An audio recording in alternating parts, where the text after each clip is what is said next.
بسم الله الرحمن الرحیم. یو ملګری تاسو کړی دی چې آیا ډینګ حلال دی او که مردار دی، یعنی غوښه خوراک جایز دی او که ناجایز دی، او بیا توتی دا حلال دی او که مردار دی.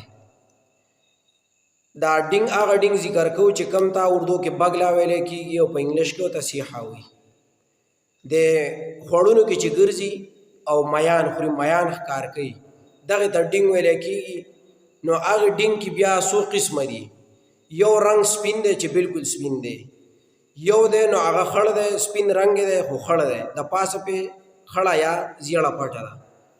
بل ډینګ دی نو هغه په دې څانګونو کې سپین دی او نور شین خړ تور دی. نو دا ټول قسمونه د ډینګ چې دي دا حلال دی. که هر یو قسم د ډینګ دي چې کوم ته بګلا ویلی کېږي، سیحه ورته ویلی کېږي، نو هغه قسم د ډینګ به حلال وي او د هغې خوراک بالکل جایز دی. د څلورو واړو مذاهبو په نسبت باندې دغه ډینګ خوراک ټیک او جایز دی، په دې کې څه حرمت نشته دی. وجه د حلت یې دا ده چې یو خو دې بل ځناور شلی نه په خپو باندې یا په پنجو باندې. دویمه دا ده چې دې په خپله مرداره نه خوري. دې چې خوراک کوي نو صرف هغه څیز ښکار کوي چې کوم په خوړونو کې کېږي، لکه میان، دغه کچ چنجي وغیره دغه ښکار کوي او مردار خوراک نه کوي. د هغې د وجې نه دې مردار نه دی، حرام نه دی.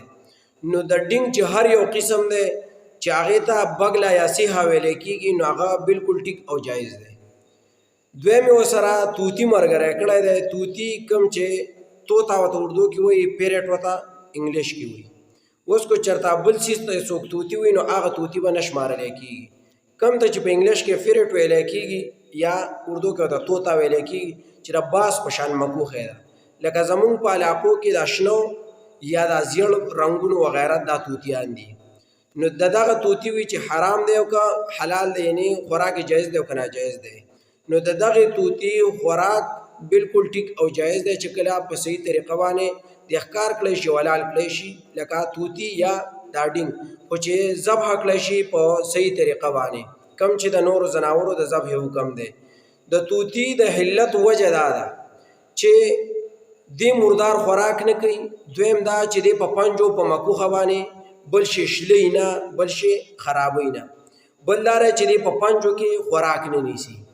نو چې په پنجو کې خوراک نه نیسي، بل څیز نه شلی، بل ځناور نه شلی، مردار خوراک نه کوي، د هغې د وجې نه توتي هم حلال دی او دا ډینګ خوراک هم ټیک او جایز دی، حلال دی، خو چې په صحیح طریقه باندې هغه ښکار کړی شي او ذبح کړی شي. والله اعلم.